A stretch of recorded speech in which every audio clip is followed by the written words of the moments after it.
मलुक्य पुत्र और ध्यान की शिक्षा, एक अद्वितीय कहानी।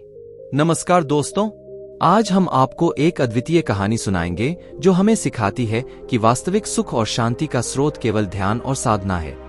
यह कहानी है मलुक्य पुत्र और उनके शिष्यों की, जिन्होंने अपने जीवन को समर्पित कर दिखाया कि अंतर्निहित शांति को प्राप्त करने के लिए हमें अपने मन की गहराइयों में जाना होता है। इस कहानी में है एक उज्जवल संदेश और एक महान शिक्षा जिसे आपके जीवन में नई प्रेरणा और समृद्धि लाने का उम्मीद है। चलिए इस कहानी में डूबते हैं और हमें एक साथ इस अनुभव का आनंद लें। अगर आपको यह वीडियो पसंद आया हो तो कृपया लाइक करें, कमेंट करें और इसे अपने दोस्तों के साथ शेयर करें। धन्यवाद। मृत्यु के उपरांत क्या?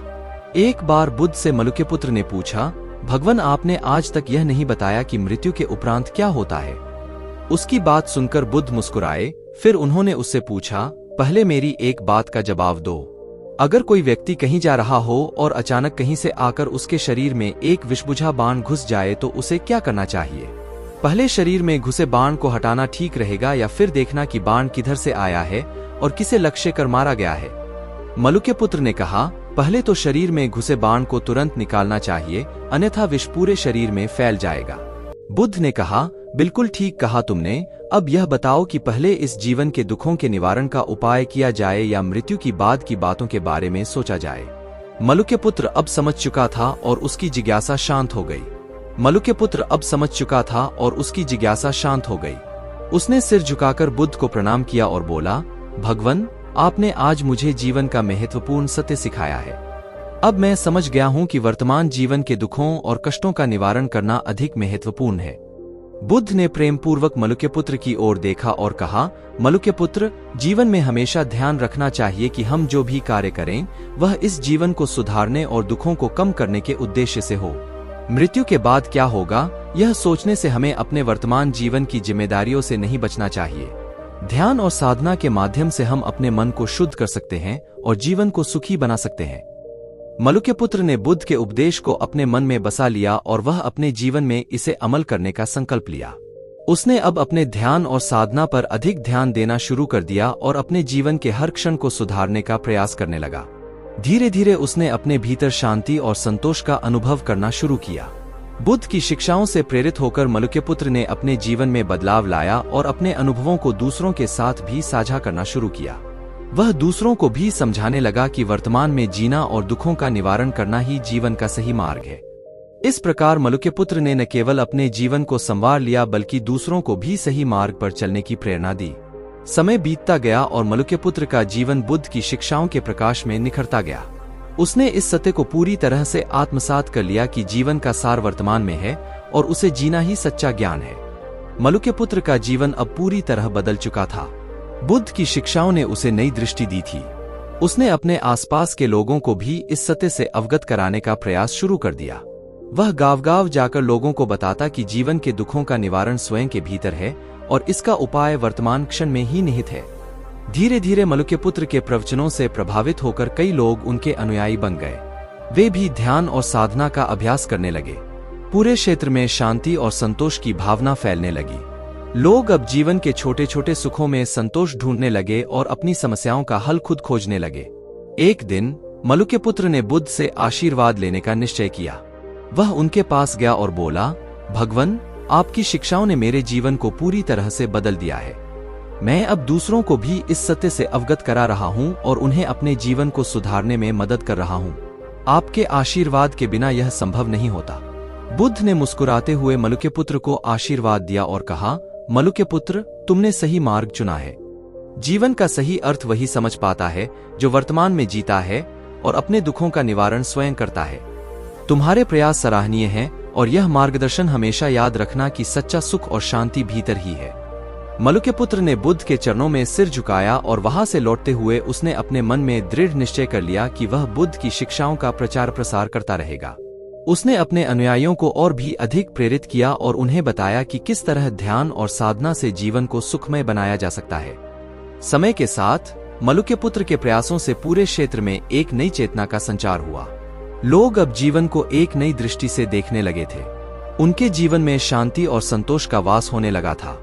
मलुक्य पुत्र ने यह सिद्ध कर दिया कि बुद्ध की शिक्षाएं केवल ज्ञान नहीं है बल्कि उन्हें अपने जीवन में उतारकर हम अपने जीवन को सच्चे अर्थों में सार्थक बना सकते हैं। मलुक्यपुत्र के प्रयासों से पूरे क्षेत्र में एक सकारात्मक बदलाव आया था। उनके अनुयायी ध्यान और साधना के माध्यम से अपने जीवन में शांति और संतोष का अनुभव करने लगे थे। मलुक्यपुत्र के प्रवचन सुनने के लिए दूर दूर से लोग आने लगे थे। एक दिन मलुक्यपुत्र ने अपने अनुयायियों के साथ एक विशेष सभा आयोजित की। इस सभा में उन्होंने जीवन के गहनतम सत्य और बुद्ध की शिक्षाओं पर चर्चा की। उन्होंने कहा, प्रिय मित्रों, जीवन में दुख और सुख दोनों ही हमारे मन की अवस्था पर निर्भर करते हैं। यदि हम अपने मन को शांत और स्थिर रखें तो कोई भी दुख हमें प्रभावित नहीं कर सकता। ध्यान और साधना के माध्यम से हम अपने मन को नियंत्रित कर सकते हैं और सच्चे सुख का अनुभव कर सकते हैं। सभा में उपस्थित लोग गहरी एकाग्रता से मलुक्यपुत्र की बातों को सुन रहे थे। उन्होंने मलुक्यपुत्र से प्रश्न किया, गुरुदेव, हम अपने दैनिक जीवन में ध्यान और साधना को कैसे शामिल कर सकते हैं? मलुक्यपुत्र ने उत्तर दिया, यह बहुत सरल है। हमें प्रतिदिन कुछ समय निकालकर शांत स्थान पर बैठना चाहिए और अपने श्वास प्रश्वास पर ध्यान केंद्रित करना चाहिए। इससे हमारा मन स्थिर और शांत होगा। इसके अलावा हमें अपने दैनिक कार्यों को भी पूरी एकाग्रता और संतोष के साथ करना चाहिए। जब हम हर कार्य को ध्यानपूर्वक और आनंद के साथ करते हैं तो हमारा जीवन स्वतः ही साधना का रूप ले लेता है। अनुयायियों ने मलुक्यपुत्र के इन सुझावों को अपने जीवन में अपनाने का निश्चय किया। वे नियमित रूप से ध्यान और साधना करने लगे और अपने दैनिक कार्यों को भी पूर्ण समर्पण के साथ करने लगे। इस परिवर्तन से उनके जीवन में आश्चर्यजनक बदलाव आने लगे। वे पहले से अधिक शांत, संतुलित और सुखी महसूस करने लगे। मलुक्यपुत्र की ख्याति बढ़ती गई और उनके अनुयायियों की संख्या भी बढ़ती गई। वे लोग अपने अनुभवों को दूसरों के साथ साझा करते और उन्हें भी ध्यान और साधना का महत्व समझाते। इस प्रकार मलुक्यपुत्र का संदेश दूर दूर तक फैलने लगा और समाज में एक नई जागरूकता का संचार हुआ। समय के साथ मलुक्यपुत्र ने महसूस किया कि उनके जीवन का उद्देश्य पूरा हो रहा है। उन्होंने देखा कि लोग अब जीवन के वास्तविक अर्थ को समझने लगे हैं और अपने दुखों का निवारण स्वयं करने में सक्षम हो रहे हैं। उन्हें इस बात का गर्व था कि वे बुद्ध की शिक्षाओं को अपने जीवन में उतारकर और दूसरों को सिखाकर समाज में सकारात्मक बदलाव ला सके। मलुक्यपुत्र ने अपने शेष जीवन को ध्यान, साधना और सेवा में समर्पित कर दिया। वे अपने अनुयायियों के साथ मिलकर समाज के कल्याण के लिए कार्य करते रहे। इस प्रकार मलुक्यपुत्र का जीवन एक प्रेरणा बन गया और उनकी शिक्षाएं आने वाली पीढ़ियों के लिए एक मार्गदर्शक सिद्धांत बन गईं। मलुक्यपुत्र का जीवन अब पूरी तरह से समाज सेवा और ध्यान साधना में समर्पित हो चुका था। उनकी शिक्षाओं और प्रयासों से पूरे क्षेत्र में एक सकारात्मक लहर दौड़ गई थी। उनके अनुयायी भी समाज के कल्याण के लिए विभिन्न कार्यों में जुट गए थे, जैसे गरीबों की सहायता, बीमारों की सेवा और शिक्षा का प्रसार। एक दिन मलुक्यपुत्र को एक दूरस्थ गांव से बुलावा आया, जहां लोग गंभीर सूखे और अकाल की चपेट में थे। मलुक्यपुत्र ने अपने अनुयायियों के साथ उस गांव की यात्रा की। वहां पहुंचकर उन्होंने देखा कि लोग बेहद कठिन परिस्थितियों में जीवन बिता रहे थे। उन्होंने गांव वालों से कहा, हम सभी को मिलकर इस समस्या का समाधान खोजना होगा। ध्यान और साधना के साथ साथ हमें अपने कर्मों से भी बदलाव लाना होगा। मलुक्यपुत्र और उनके अनुयायियों ने गांव में कुएं खोदने और जल संरक्षण के विभिन्न उपाय अपनाने का काम शुरू किया। उन्होंने गांव वालों को कृषि के नए तरीकों के बारे में सिखाया, जिससे कम पानी में भी अच्छी फसल उगाई जा सके। धीरे धीरे गांव की हालत में सुधार आने लगा और लोग मलुक्यपुत्र के प्रति कृतज्ञता प्रकट करने लगे। गांव के प्रमुख ने एक दिन मलुक्यपुत्र से कहा, गुरुदेव, आपकी शिक्षाओं और प्रयासों ने हमारे गांव को नया जीवन दिया है। हम आपके आभारी हैं। कृपया हमें यह बताएं कि हम आगे कैसे अपने जीवन को बेहतर बना सकते हैं। मलुक्यपुत्र ने मुस्कुराते हुए उत्तर दिया, जीवन को बेहतर बनाने का सबसे सरल तरीका है ध्यान, साधना और समर्पण। यदि हम अपने कार्यों को पूरी एकाग्रता और समर्पण के साथ करें तो हर कार्य एक साधना बन जाता है। हमें अपने मन को शांत रखना और दूसरों की सहायता करना सीखना चाहिए। यही सच्चे सुख का मार्ग है। गांव वालों ने मलुक्यपुत्र की बातों को अपने जीवन में उतारने का संकल्प लिया। उन्होंने नियमित रूप से ध्यान और साधना का अभ्यास करना शुरू किया और अपने कार्यों को पूरी निष्ठा के साथ करने लगे। इसके परिणाम स्वरूप गांव में सुख शांति का माहौल स्थापित हो गया और लोगों के जीवन में खुशहाली आ गई। मलुक्यपुत्र ने अपने जीवन के अंत तक समाज सेवा और ध्यान साधना का कार्य जारी रखा। उनकी शिक्षाएं और उनके द्वारा किए गए कार्य समाज में एक अमिट छाप छोड़ गए। लोग आज भी उनके उपदेशों का पालन करते हैं और अपने जीवन को सुखमय और संतुलित बनाने का प्रयास करते हैं। मलुक्य पुत्र की कहानी यह सिखाती है कि जीवन में सच्चा सुख और शांति पाने के लिए वर्तमान में जीना, ध्यान और साधना करना और दूसरों की सहायता करना आवश्यक है। उनकी शिक्षाएं आने वाली पीढ़ियों के लिए मार्गदर्शक बनी रहेंगी और समाज में हमेशा सकारात्मक परिवर्तन लाती रहेंगी। मलुक्य पुत्र की सेवा और शिक्षाओं का प्रभाव अब केवल उनके गांव तक सीमित नहीं था। उनके अनुयायी और प्रशंसक दूर दूर से उनके पास आकर ज्ञान प्राप्त करते और अपने जीवन में परिवर्तन लाते। उनके संदेश का प्रसार इतना व्यापक हो गया था कि उनकी ख्याति बुद्ध तक पहुंची। एक दिन बुद्ध ने मलुक्य पुत्र को अपने पास बुलाया। जब मलुक्य पुत्र बुद्ध के समक्ष पहुंचा तो बुद्ध ने कहा, मलुक्य पुत्र, तुम्हारे कार्यों की प्रशंसा सुनकर मुझे अत्यंत प्रसन्नता हुई है। तुमने मेरे उपदेशों को न केवल अपने जीवन में अपनाया है, बल्कि दूसरों के जीवन में भी प्रकाश फैलाया है। मलुक्य पुत्र ने विनम्रता से उत्तर दिया, भगवन, यह सब आपके आशीर्वाद और शिक्षाओं का ही परिणाम है। आपने ही मुझे सच्चा मार्ग दिखाया है। मैं आपके ज्ञान का एक साधारण वाहक हूँ। बुद्ध ने मलुक्य पुत्र की विनम्रता देखकर कहा, तुम्हारा समर्पण और सेवाभाव सच्चे अनुयायी की पहचान है। तुम्हारे कार्यों ने यह सिद्ध कर दिया है कि ज्ञान का वास्तविक मूल्य तब है जब उसे जीवन में उतारा जाए और दूसरों की सहायता के लिए प्रयोग किया जाए। मलुक्य पुत्र ने बुद्ध से आशीर्वाद प्राप्त किया और अपनी सेवाओं को और भी उत्साह के साथ जारी रखा। अब उन्होंने अपने अनुयायियों को नेतृत्व में प्रशिक्षित करना भी शुरू कर दिया ताकि वे भी समाज में सकारात्मक बदलाव ला सके। उन्होंने ध्यान और साधना के केंद्र स्थापित किए, जहां लोग आकर ध्यान का अभ्यास कर सकते थे और शांति प्राप्त कर सकते थे। समय के साथ मलुक्य पुत्र ने एक विशाल ध्यान केंद्र की स्थापना की, जहां दूर दूर से लोग आकर ध्यान, साधना और सेवा के बारे में सीखते। यह केंद्र एक प्रकार का तीर्थ स्थल बन गया था, जहां लोग अपने मन की शांति और जीवन का सच्चा अर्थ खोजने आते थे। एक दिन मलुक्य पुत्र ने अपने अनुयायियों को संबोधित करते हुए कहा, प्रिय मित्रों, जीवन का सच्चा उद्देश्य आत्मज्ञान और सेवा में निहित है। हमें अपने भीतर की शांति को खोजकर उसे दूसरों के साथ साझा करना चाहिए। यही हमारे जीवन का सबसे बड़ा दायित्व है। उनकी बातों ने अनुयायियों के हृदय को छू लिया और उन्होंने भी अपने जीवन को सेवा और साधना के लिए समर्पित कर दिया। मलुक्य पुत्र की शिक्षाएं अब केवल एक विचार नहीं रह गई थीं, बल्कि एक आंदोलन बन गई थीं, जो समाज में शांति, संतोष और सकारात्मक परिवर्तन लाने का कार्य कर रही थी। मलुक्य पुत्र ने अपने शेष जीवन को इसी प्रकार सेवा और साधना में बिताया। उनकी शिक्षाएं और उनके द्वारा किए गए कार्य आज भी लोगों के जीवन में प्रेरणा का स्रोत बने हुए हैं।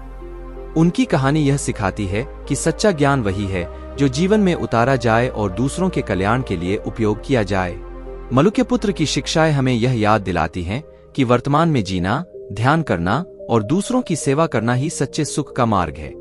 मलुक्य पुत्र की शिक्षाएं और उनके कार्य समाज में गहरे तक स्थापित हो चुके थे। उनके अनुयायी हर कोने में जाकर ज्ञान का प्रसार करते और लोगों को ध्यान और साधना का महत्व समझाते। इस प्रकार मलुक्य पुत्र का संदेश एक व्यापक आंदोलन बन गया, जिसने समाज में एक नई जागरूकता और शांति का संचार किया। एक दिन मलुक्य पुत्र को एहसास हुआ कि उनके जीवन का उद्देश्य पूरा होने के करीब है। उन्होंने अपने सबसे निकटतम शिष्यों को बुलाया और कहा, प्रिय शिष्यों, मैंने अपना जीवन बुद्ध की शिक्षाओं के प्रसार और समाज की सेवा में समर्पित कर दिया है। अब समय आ गया है कि मैं इस संसार से विदा लूं, लेकिन मेरी शिक्षाएं और आपका समर्पण इस कार्य को आगे बढ़ाएंगे।